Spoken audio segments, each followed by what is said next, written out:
Yo yo yo, bienvenue dans cette nouvelle vidéo où aujourd'hui on va parler d'un film important du cinéma japonais. En attendant, n'oubliez pas de vous abonner à la chaîne et aussi de liker, commenter, partager parce que ça participe au référencement de la chaîne, ça permet de perdurer sur YouTube. Vous connaissez la chanson, merci beaucoup. On va enfin pouvoir parler d'un de mes réalisateurs préférés, un homme extrêmement important dans l'histoire du cinéma global d'ailleurs, et pas que japonais, dont la dernière vidéo date comme Kitano d'il y a 3 ans, parce que ça devait être la 5e vidéo de la chaîne, je crois, ou un truc comme ça. En tout cas, dans les premières. Donc voilà, il était temps quand même de reparler de lui. Même si c'est vrai, on avait aussi fait une vidéo sur le rapport entre le cinéma de Kurosawa et Star Wars. Mais on n'est pas là pour parler de ça, on est là pour parler du film Le Château de l'Araignée, donc de Akira Kurosawa, sorti en 1957.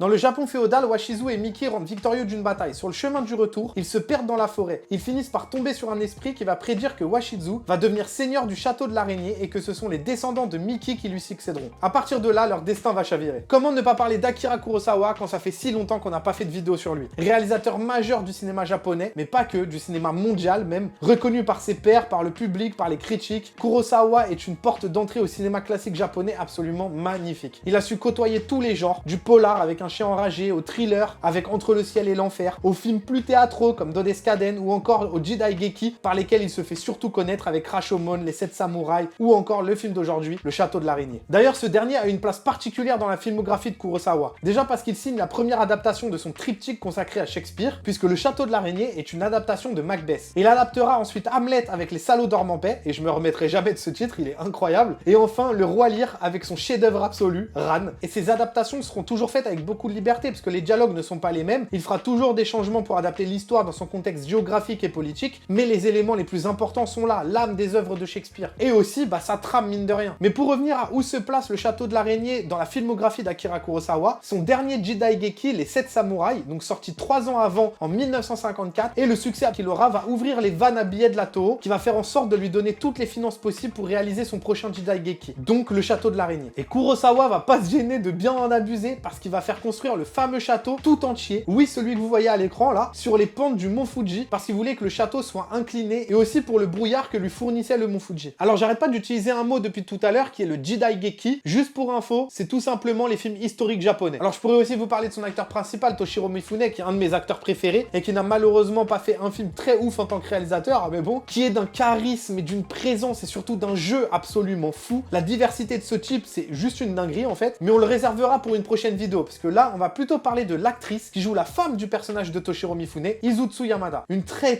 grande actrice qui a joué pour tous les grands réalisateurs japonais, certes Kurosawa, mais aussi Mizoguchi, Ozu, Naruse, Kobayashi, et au-delà de son palmarès insolent, c'est surtout que dans le Château de l'Araignée, elle vole complètement la vedette à Toshiro Mifune. Et même si ça va très bien avec ce que raconte le film, voler la vedette à Mifune, c'est quelque chose de très fort. Encore plus avec l'économie de moyens avec laquelle Yamada joue son rôle. Mais ça, j'y reviendrai plus tard sur le pourquoi du comment. En tout cas, le rôle d'Asagi joué par Yamada est clairement l'une des plus grandes réussites et l'une des forces de ce film. La manière qu'elle a de porter les scènes sur ses épaules, cette Lady Macbeth ensorcelante, presque terrifiante, elle est incroyable. À partir de là, je devrais vous parler de la mise en scène, de lumière, de montage, etc. Mais je me suis rendu compte en re-regardant le film à quel point il était spécial. Que certes, il a un rythme assez lent, que sa mise en scène en plan large la majorité du temps et en plan fixe avec ce jeu si particulier de ses acteurs, et même certaines scènes soutenaient quelque chose d'assez théâtral et parfois un peu déroutant. Et puis en regardant les bonus, j'ai compris. Je me suis dit que je pouvais pas vous parler de la réalisation du film sans mentionner le parallèle direct avec lequel il a été fait, le Théâtre No. Alors je suis évidemment loin d'être un expert du Théâtre No, mais je me suis quand même un peu renseigné. Je vais aussi me servir des bonus qu'il y avait dans le Blu-ray pour vous expliquer comment Kurosawa se sert du Théâtre No dans sa mise en scène dans le Château de l'Araignée. Mais d'abord, commençons par le commencement. Qu'est-ce que le Théâtre No? On a plus tendance en Occident à connaître, je pense, le théâtre kabuki parce qu'il est plus extravagant. Même Kurosawa le dit lui-même d'ailleurs. Les étrangers peuvent s'amuser du kabuki, mais le No leur reste difficile à appréhender. Et que même pour les Japonais, ça reste difficile à appréhender. Le No, lui, il est plus minimaliste. Les acteurs se déplacent lentement, ils portent des masques et le chant, la danse, la musique sont des éléments très importants du No, mais aussi leur côté très stylisé. Mais donc comment Kurosawa utilise le Théâtre No pour le Château de l'Araignée? Déjà par la mise en scène, c'est ce qu'il y a de plus flagrant. C'est un film où il y a justement beaucoup de plans larges et même de plans fixes. Alors certes, il y a des mouvements de caméra parfois, mais globalement, les mouvements viennent de l'intérieur même du cadre, de l'espace en lui-même, plus que de la caméra, qui au final ne fait que suivre les mouvements d'un personnage qui se déplace. Et puis il y a même un moment dans le film où Washizu retourne dans la forêt pour parler à l'esprit. Rien que la manière dont dont l'esprit est représenté, c'est clairement du théâtre. Le personnage assiste presque à une pièce interactive. Et Kurosawa use tellement de cette mise en scène que même parfois, même ce qui est important, il te le filme de loin. Regardez cette scène. Au début, on écoute les gars là, au premier plan parler. Pourtant, ils sont même pas éclairés. La lumière, elle est dans le fond du plan. Parce qu'ensuite, un cheval arrive et ça devient l'élément principal de la scène. Mais au lieu de se rapprocher comme l'aurait fait n'importe quel réal, lui, il reste loin, en plan large et en plan fixe. Ensuite, je l'ai abordé juste avant en parlant de Izutsu Yamada, mais son jeu à elle, comme celui de Toshiro Mifune, est inspiré du théâtre No. Le personnage d'Asahi est évidemment le plus flagrant. Son économie de déplacement, son rythme lent mais précis, c'est si particulier. Par exemple, la manière dont Asahi s'assoit, tout en lenteur, qui amène un côté dramatique et stylisé. Du coup, juste par la manière de s'asseoir ou même de se déplacer, Kurosawa donne de l'étrangeté au personnage. Et même le jeu de Mifune est inspiré du No. Il contrebalance totalement le jeu de Yamada, tout en retenue. Lui, il est toujours en mouvement, il parle fort, il est extravagant, presque trop justement. Son jeu a un côté très théâtral. Mais au-delà du jeu des acteurs, Kurosawa voulait que les personnages aient aussi l'expression des masques du No. D'où ce maquillage au Asahi ou le visage ultra expressif de Washizu, dont l'inspiration vient du masque Eita. Et c'est aussi intéressant ce que dit Akira Kurosawa sur le No et sur son rythme, que c'est considéré comme un style lent avec peu de mouvement et que du coup, son film aussi. Faut savoir qu'au Japon, le Château de l'araignée a été un échec public et critique. Et il est pas d'accord parce qu'il estime que si ce sont des bons acteurs qui jouent, on peut sentir la vitesse de leur gestuelle. Alors même si je vois totalement ce qu'il veut dire et que d'un côté il a pas tort, même si les acteurs sont extrêmement bons, comme le sont d'ailleurs Mifune et Yamada dans le film, ça n'enlève pas le rythme lent qu'amène le théâtre No en fait. Et donc du coup le côté lent qu'il apporte aussi à son film. Mais c'est là justement la différence entre long et lent. C'est pas parce que quelque chose est lent qu'il est long. Un autre élément assez fort du film, c'est sa lumière et son noir et blanc. Notamment la rencontre entre Washizu et Miki avec l'esprit, où presque par l'esthétique, il te fait comprendre l'inverse du statut des personnages. Je m'explique. Les personnages rentrent en héros, ils viennent de gagner une bataille, et en plus de ça, dans le lot, il y a le personnage principal quand même, joué par Toshiro Mifune. Pourtant, quand il rencontre l'esprit dans la forêt, regardez comme l'esprit est présenté comme une blancheur presque pure, là où l'armure de Washizu et de Miki, c'est d'un noir intense. Comme si à ce moment-là, les ténèbres, le mauvais, le mal, c'était eux. Le film possède aussi des moments de cinéma qui sont absolument incroyables. Alors évidemment, il y a sa fin qui est absolument emblématique du cinéma japonais et même du cinéma de Kurosawa et qui a une anecdote que je trouve incroyable. Je crois que j'en ai parlé justement dans la vidéo de Goyokin, mais là comme c'est une vidéo qui est liée à ce film-là, j'ai pas forcément envie de spoil. Donc ce que je vais faire, c'est que je vais vous raconter cette anecdote à la fin de la vidéo, donc soit après l'outro, soit...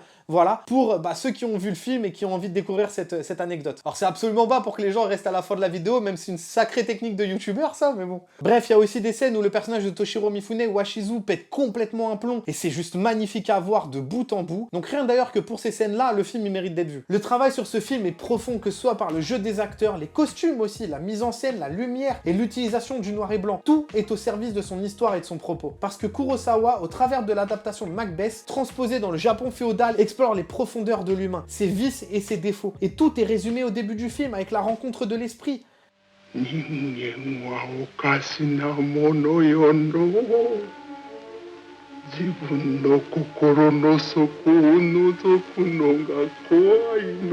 je finirai sur les paroles de Kurosawa qui a dit une chose magnifique, quelque chose qui est aussi le cœur et l'âme de cette chaîne, que le cinéma, comme le théâtre No, doit se ressentir simplement avec le cœur. Voilà pourquoi il faut regarder Le Château de l'araignée, parce que le plus important, c'est pas que vous ayez aimé le film, c'est que vous l'ayez vu. Parce que c'est un film important du cinéma japonais et mondial, que c'est aussi une pierre angulaire dans la filmographie d'Akira Kurosawa, et qu'on peut surtout y voir les prémices de ce qui est mon film préféré d'Akira Kurosawa, Ran. Nous, on se retrouve pour une nouvelle vidéo bientôt. En attendant, portez-vous bien, et puis à la prochaine. Banks!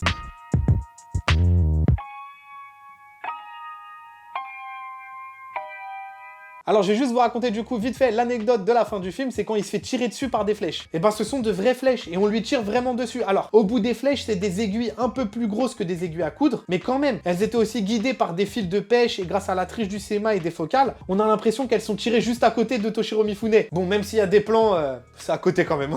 Il avait quand même des plaques en bois pour le protéger au cas où ça lui tombait dessus et à chaque fois qu'il devait tourner cette scène là, Mifune il était tout sauf bien.